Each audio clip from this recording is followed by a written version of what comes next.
سورہ قیامہ مکی صورت ہے. سورہ مبارکہ کو سورہ قیامہ یعنی قیامت کیوں کہتے ہیں؟ اس لیے کہ اس سورہ مبارکہ میں قیامت کا ذکر ہے.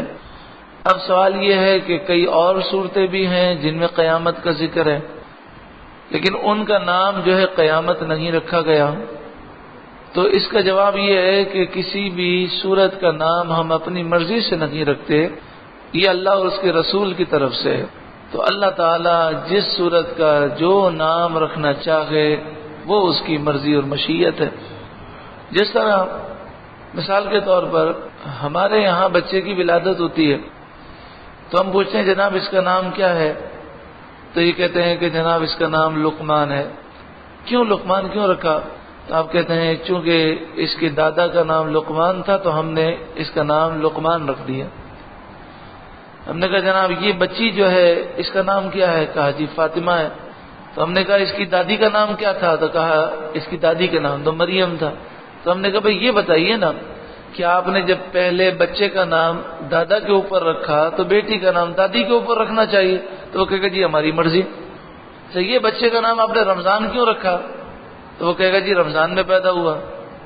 تو یہ بچہ آپ کا یہ تو رجب میں پیدا ہوا، اس کا نام پہ رجب ہونا چاہیے. تو کہے جی ہماری مرضی، یہ تھوڑی کہ ہر مہینے میں جو بچہ پیدا اس کا نام ہم وہی رکھ دیں. تو ہم انسان ہو کر جب کوئی اس طرح سوالات کرے تو ہم یوں جواب دیتے ہیں، لیکن انسان کیسا عجیب و غریب ہے کہ وہ رب پر اعتراض کرتا ہے. اور وہ رب کی حکمتیں یا تو اعتراض کرتا ہے، اعتراض کرنے والا تو کافر ہے. اگر اعتراض نہیں کرتا تو وہ حکمتیں تلاش کرنا چاہتا ہے. تو اگر کوئی کسی بات کی حکمت سمجھ میں آ جائے تو یہ ہماری عقل کی شہادت ہے، اور اگر حکمت سمجھ میں نہ آئے، اس کا کوئی جواب نہ ملے تو ہمیں اصل جو چیز ہے اس پر غور کرنی. اب دیکھیں اصل کیا چیز ہے. سورہ قیامہ جو ہے اس میں قیامت کی ہولناکیوں پہ غور کر کے سچی پکی توبہ کرنی ہے. لیکن اس طرح بندہ لگ جاتا ہے کہ بھئی اس صورت کا نام قیامت کیوں ہے؟ قیامت تو کئی صورتوں میں قیامت کا ذکر ہے، وہ رب کی مشیت ہے. سورہ قیامہ مکی صورت ہے، ہجرت سے پہلے نزول ہوا. قرآن پاک کی ترتیب کے اعتبار سے اس کا نمبر 75 ہے، اور نزول کے اعتبار سے اس کا نمبر 31 ہے. قرآن پاک کی ترتیب کے اعتبار سے اس کا نمبر 75 ہے. اس میں 40 آیتیں ہیں اور 2 رکوع ہیں. بسم اللہ الرحمن الرحیم، اللہ کے نام سے شروع جو بہت ہی زیادہ مہربان نہایت رحم کرنے والا. لا اقسم بیوم القیامہ، روز قیامت کی قسم میں یاد فرماتا ہوں. روز قیامت کی قسم میں یاد فرماتا ہوں. ولا اقسم بالنفس اللوامہ، اور اس جان کی قسم جو اپنے اوپر بہت ملامت کرے.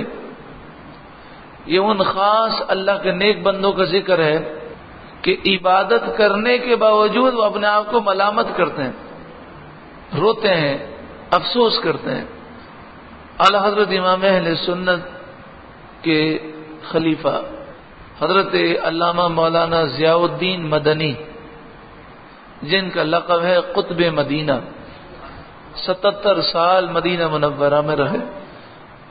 آپ بڑا کم کلام کرتے، آپ کی گفتگو بڑی کم ہوتی، اور آپ گفتگو اس طرح فرماتے کہ لوگ ترستے ہوتے کہ حضرت کچھ کلام کریں.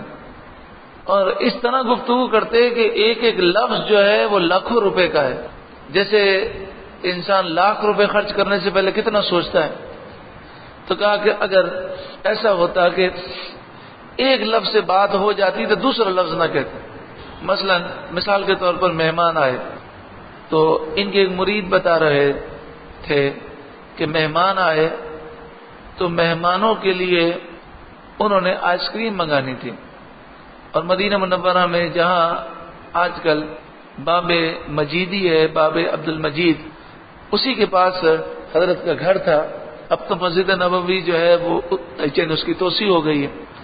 تو وہاں ایک آئس کریم تھی اور آئس کریم کی دکان تھی، وہ آپ بڑی پسند فرماتے ہیں.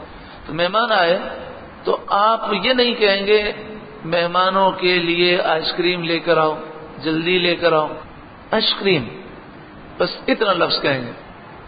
اچھا، پھر اس کے بعد جب وہ آئس کریم پیش کر دی گئی تو اب یہ کہا گیا کہ آئس کریم کتنی ہے، اور اگر زیادہ ہیں تو مہمانوں کو دوسری مرتبہ دو. تو وہ اتنا لمبا جملہ نہیں کہیں، وہ کہیں کر رہے دوبارہ دو بس اتنا. تو کہا کہ وہ ہر وقت نگاہ کو جھکا کے رکھتے ہیں اور سوچ کر گفتگو فرماتے، اور اس طرح گفتگو فرماتے جیسے لاکھوں روپے خرچ کر رہے ہو، اور اللہ والوں کی ہی شان ہے. تو 12 گھنٹے تک آپ اسی طرح بیٹھے رہتے، دو زانوں بیٹھتے، 12 گھنٹے 2 زانوں بیٹھتے. اور کہا کہ حضرت نیند فرماتے تو نیند ان کی کتنی ہوتی؟ 15 منٹ. 15 منٹ کے بعد آنکھ کھل جاتی، پھر اللہ کی عبادت میں مصروف ہو جاتے. تو ان کے مرید خاص نے یہ بتایا کہ 15 منٹ کے بعد آنکھ کھلتی تو داڑھی شریف کو پکڑ کے روتے اور اپنے اوپر ملامت کرتے کہ 15 منٹ میرے غفلت میں کیسے گزر گئے.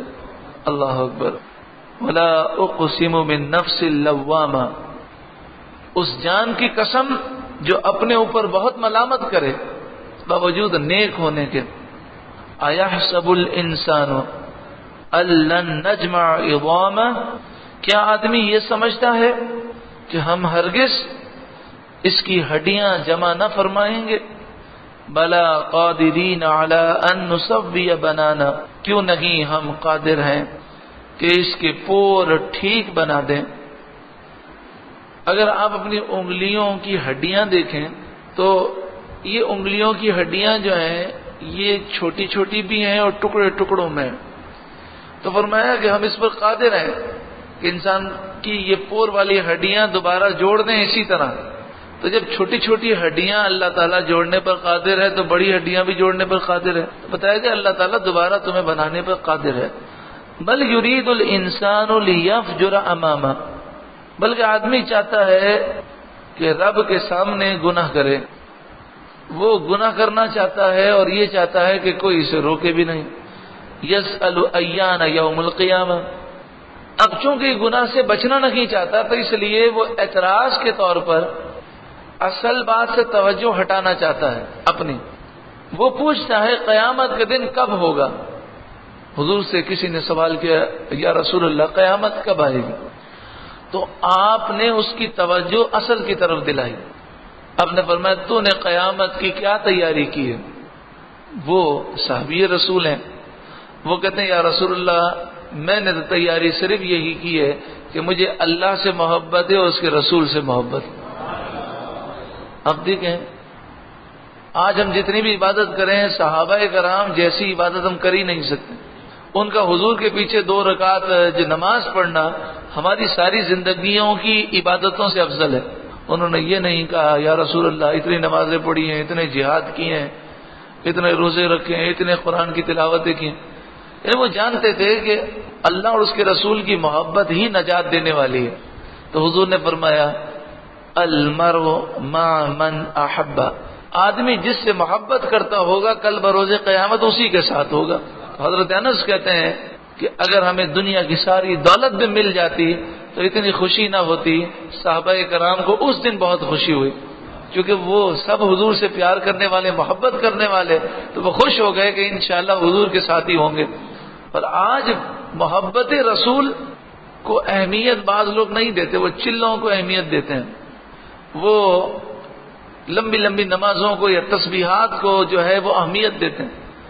اگر محبت رسول ہو تو تھوڑی عبادت بھی کافی ہے، اور حضور کی محبت نہ ہو تو ابلیس لعین کی طرح وہ 6 کروڑ برس بھی عبادت کرے اور نبی کی توہین کر دے تو بیکار ہے، چاہے بظاہر ادنا سے توہین کر دے. اور وہ توہین ادنا نہیں ہوتی، وہ بہت بڑی توہین ہے. تو یہاں یہی مسئلہ ہے، زبان بولنے میں احتیاط نہیں کریں گے، بک بک کرتے ہوں گے، اعتراضات کرتے ہوں گے، کبھی ولی پر اعتراض تو کبھی نبی پر اعتراض تو کبھی صحابی پر اعتراض. ان کا جو ماتھا ہے وہ سجدہ کر کر کے گھس چکا ہے. تو جتنا بھی گھسا لیں شیطان جیسی عبادت نہیں کر سکتے. شیطان نے عبادت کی تھی 6 کروڑ برس، لیکن حضرت آدم علیہ السلام کی توہین کی برباد ہو گیا، ہمیشہ کے لیے لعنتی ہو گیا. جس کی زندگی کا مشن ہی یہی ہے، جب بھی بات کرو حضور کی شان ہی گھٹانے کی کوشش کرتا ہے. اگر آپ کو تجربہ کرنا ہو کر لیجئے. آج تک کسی نے شیطان کی طاقت پر کبھی اعتراض نہیں کیا. کبھی کیا زندگی میں؟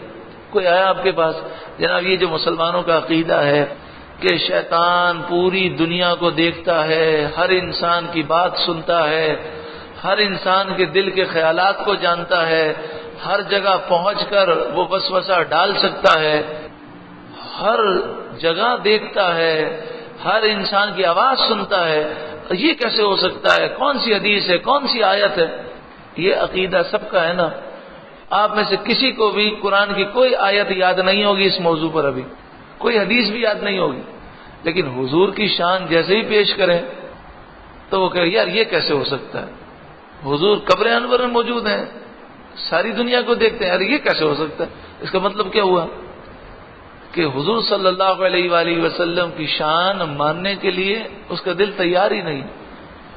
مجھے زندگی میں آج تک ایک تقاریر کرنے کے بعد کسی نے یہ سوال آج تک نہیں کیا کہ جناب یہ شیطان کے بارے میں یہ جو آپ نے بتایا اللہ نے اسے یہ طاقت دی، کون سی قرآن کی آیت میں لکھا ہو؟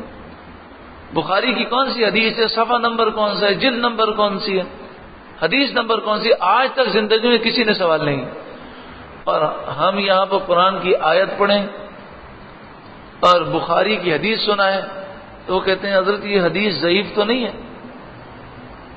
یعنی اس کو یہی فکر لگی ہوتی ہے کہ پتہ نہیں یہ حدیث آپ کی زبان سے سنی ہے، یہ ہے بھی کہ نہیں بخاری میں، ہمارے مولویوں نے تو کبھی بیان نہیں کی. تو عشق رسول ہوگا تو بیان ہوگا. اللہ رب العالمین ہمیں سچا پکا عاشق رسول بنائے. یسأل ایان یوم القیامہ، وہ پوچھتا ہے قیامت کب آئے گی. تو یہ بات کہاں سے چلی تھی کہ قیامت کا یہ سوال جب کیا جائے تو اصل جو چیز ہے اس کی طرف توجہ دلائی جائے، جیسے حضور نے توجہ دلائی. قیامت کا سوال پوچھنے والے یہ بتا تو نے قیامت کے لیے تیاری کیا کی ہے؟ فَإِذَا بَرِقَ الْبَصَرُ، پھر جس دن آنکھ چندی آئے گی، وَخَسَفَ الْقَمَرُ، اور چاند بے نور ہو جائے گا، وَجُمِعَ الشَّمْسُ وَالْقَمَرُ، اور سورج اور چاند ملا دیے جائیں گے. يَقُولُ الْإِنسَانُ يَوْمَئِذٍ أَيْنَ الْمَفَرُّ، انسان کہے گا آج کدھر بھاگ کر جاؤں. کلا لا وزر، ہرگز نہیں، آج کوئی پناہ نہیں. الی ربک یومئذ المستقر، اس دن تیرے رب ہی کی طرف جا کر ٹھہرنا ہے. ینبأ الانسان یومئذ بما قدم واخر، اس دن آدمی کو اس کا سب اگلا پچھلا بتا دیا جائے گا. بل الانسان علی نفسہ بصیرہ، بلکہ انسان خود اپنے اعمال کو جاننے والا ہے، بلکہ آدمی خود ہی اپنے حال پر پوری نگاہ رکھتا ہے. ہر ایک کو پتا ہے کہ میں نے کیا کیا ہے. وَلَوْ أَلْقَى مَعَاذِيرًا، اور اگر اس کے پاس جتنے بہانے ہوں سب بہانے کر دے پھر بھی کوئی بہانہ کل بروز قیامت نہ سنا جائے گا. لا تحرک به لسانک لتعجل به، اب بتائیے کہ آپ کو کوئی قرآن کی آیت یاد کرنی ہو، اس کے لیے آپ اگر زبان چلاتے ہیں تو اس میں کون سی تکلیف ہوتی ہے؟ کوئی خاص مشقت تو نہیں ہوتی. مثلا الحمدللہ رب العالمین کسی کو یاد کرنی ہو تو 2-3 مرتبہ الحمدللہ رب العالمین پڑھے تو اس میں کوئی بہت بڑی مشقت تو نہیں ہے. لیکن نبی اکرم صلی اللہ علیہ وآلہ وسلم کی شان کس قدر بلند و بالا ہے کہ حضور کو اللہ نے کیا مقام دیا کہ محبوب کی اس مشقت کو بھی رب نے اس مشقت سے بھی اپنے محبوب کو منع کر دیا. فرمایا لا تحرک به لسانک لتعجل به، اے محبوب آپ یاد کرنے کی جلدی میں قرآن کے ساتھ اپنی زبان کو حرکت نہ دیں. ان علینا جمعہ وقرآنہ، بے شک اس کا محفوظ کرنا اور پڑھنا ہمارے ذمہ کرم پر ہے. ہم آپ کو یاد کروائیں گے. آپ اسے یاد کرنے کے لیے زبان کو حرکت نہ دیں. فَإِذَا قَرَأْنَاهُ پھر جب ہم اسے پڑھ چکے، یعنی جب وحی مکمل ہو، فَاتَّبِعْ قُرْآنَهُ تو آپ اپنی زبان کو حرکت دیں گے تو وہ قرآن آپ کو یاد ہوگا. ثُمَّ إِنَّ عَلَيْنَا بَيَانَهُ پھر بے شک ہمارے ذمہ کرم پر ہے اس کی وضاحت کرنا، اس کے معانی اور مطالب بھی ہم سکھائیں گے آپ کو. جبریل تو صرف الفاظ لے کر آئے، جبریل واسطہ ہے قرآن کے ان الفاظ کا، اور قرآن کے معانی اور مطالب اللہ نے ڈائریکٹ حضور کو سکھائے. کلا بل تحبون العاجلہ بلکہ اے کافروں تم پاؤں تلے روندے جانے والی چیز کو دوست رکھتے ہو، یعنی تو دنیا سے محبت کرتے ہو. وَتَذَرُونَ الْآخِرَةَ اور آخرت کو تم چھوڑتے ہو. وُجُوهٌ يَوْمَئِذٍ نَاضِرَةٌ اس دن کچھ چہرے تر و تازہ ہوں گے. اللہ، جب خوشی ہوتی ہے تو چہرے کیسے کھل جاتے ہیں، اور جب خوشی نہیں ہوتی تو چہرے کیسے مرجھا جاتے ہیں. اِلَىٰ رَبِّهَا نَاظِرَةٌ اللہ تبارک و تعالی جسے چاہے ہدایت عطا فرما دے. رات کو ایک صاحب سے ملاقات ہوئی، وہ کہنے لگے میرے بڑے بھائی بدعقیدہ لوگوں کے ساتھ چلے گئے، 4 سال ان کے ساتھ رہے، اور 4 سال تک انہوں نے کاروبار نہیں کیا، ان کے ساتھ گھومتے رہے. کہتے 4 سال کے بعد وہ آئے اور تھوڑا عرصہ وہ رہے اور پھر دوبارہ وہ اہل سنت و جماعت میں داخل ہو گئے. اور اب کہا کہ اتنے کٹر ہیں کہ بدعقیدہ شخص کو دیکھتے ہیں تو بڑی نفرت سے دیکھتے ہیں. تو کہا میں نے بڑے بھائی سے پوچھا کہ آپ تو ان کے ساتھ 4 سال تک بوریا اور بستر اٹھا کر گھومتے رہے، تو اچانک سے اتنی بڑی تبدیلی کیسی آئی؟ آپ کو کس نے سمجھایا؟ بات ہے جسے اللہ ہدایت عطا فرمائے. تو انہوں نے کہا کہ بات یہ ہے کہ میں 4 سال ان کے ساتھ رہا، سب کچھ کیا، لیکن مجھے سکون نہیں ملا، روحانیت نہیں ہے ان کے اندر. جب عشق رسول نہ ہو، محبت رسول نہ ہو تو روحانیت کہاں سے ہو؟ کہ ان کے دل بڑے سخت ہوتے ہیں. جب محبت رسول نہیں ہوگی تو دل تو سخت ہوگا. کئی میٹھے اوپر سے بنتے ہیں لیکن ان کے دل صاف نہیں. اور آپ ایسے لوگوں کے چہرے کو بھی دیکھیں تو ان کے چہرے عبادت کرنے کے باوجود آپ کو ان کے چہروں پر عبادت کا نور نظر نہیں آئے گا.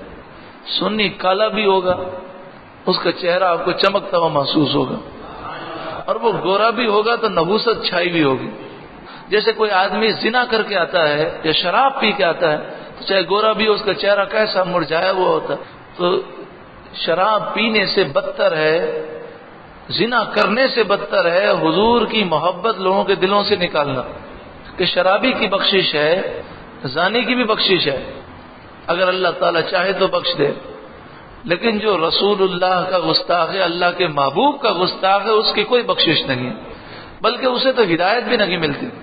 تو انہوں نے کہا کہ میں 4 سال ان کے ساتھ بسترے اٹھا کر گھومتا رہا، لیکن مجھے وہاں روحانیت نہیں ملی تو میں نے چھوڑ دیا. تو وجوہ ہوئی یومئذ ناظرہ اس دن کچھ چہرے تر و تازہ ہوں گے. الی ربہا ناظرہ کیوں تر و تازہ ہوں گے؟ وہ اپنے رب کا دیدار کر رہے ہوں گے، اور رب کا دیدار جنت کی ساری نعمتوں سے بھی بڑھ کر ہے. تو جب قیامت میں ایسی نعمت ملے گی تو ان کے چہرے خوشی سے چمک رہے ہوں گے، اور چہروں پر عبادت کا نور ہوگا، ایمان کا نور ہوگا، اللہ اور اس کے رسول کی محبت کا نور ہوگا. وَوُجُوهٌ يَوْمَئِذٍ بَاسِرَةٌ اور کچھ منہ اس دن بگڑے ہوئے ہوں گے. تَظُنُّ أَن يُفْعَلَ بِهَا فَاقِرَةٌ سمجھتے ہوں گے کہ ان کے ساتھ وہ کی جائے گی جو کمر کو توڑ دے گی. ان کے چہرے گناہوں کی وجہ سے، کفر کی وجہ سے بگڑے ہوئے ہوں گے، اور وہ سمجھتے ہوں گے کہ آج ہمارا حشر نشر ہوگا. کلا ہاں اذا بلغت التراقیہ، اذا بلغت التراقیہ ہاں جب جان گلے کو پہنچ جائے گی. وقیل من راق اور کہیں گے کہ ہے کوئی جھاڑ پھونک کرے، دوائیاں تو اب کام نہیں دیتی، ہے کوئی پھونک مارنے والا؟ یعنی لوگ اس کی شفا سے اب مایوس ہو جائیں گے۔ وَظَنَّ أَنَّهُ الْفِرَاقُ، لوگ تو بھاگ رہے ہوں گے ادھر ادھر، مرنے والا سمجھ جائے گا کہ اب جدائی کا لمحہ آ گیا، اب سب کچھ چھوڑ کر جانا ہے۔ سوچے تو صحیح کہ اس وقت مردے کو یعنی مرنے والے کو کتنے صدمے ہوں گے کہ اس کے لیے تو صرف دنیا تھی، تو جس دنیا کو جمع کرنے کے لیے بچپن سے لے کر موت تک وہ بھاگ دوڑ کرتا رہا، یکدم سب کچھ چھوٹ رہی ہے۔ کوئی ہمارے پاس آئے اور آ کر ہم سے 1,00,000 روپے لے جائے، 1,00,000 روپے چھوٹیں تو کتنا غم ہوتا ہے، اس کی تو ساری دنیا چھوٹ رہی ہے۔ اور جس نے آخرت کے لیے کوشش کی ہے اسے تو خوشی ہوگی کہ میں وہاں جا رہا ہوں جہاں کے لیے میں نے تیاری کی ہے۔ وَظَنَّ أَنَّهُ الْفِرَاقُ، وہ مرنے والا سمجھ جائے گا کہ اب جدائی کے لمحات ہیں، بیوی بچے گھر بار سب چھوڑ کے جانا ہے۔ وَالْتَفَّتِ السَّاقُ بِالسَّاقِ، موت کی سختیوں کی وجہ سے پنڈلی سے پنڈلی لپٹ جائے گی، یعنی یہ پاؤں دونوں وہ مل جاتے ہیں۔ إِلَى رَبِّكَ يَوْمَئِذٍ الْمَسَاقُ، اور اس دن تیرے رب ہی کی طرف ہانکنا ہے۔ انسان مرے گا، رب کے دربار میں جائے گا، قیامت کے دن اٹھے گا تو ہر ایک کو رب کے دربار میں جانا ہے۔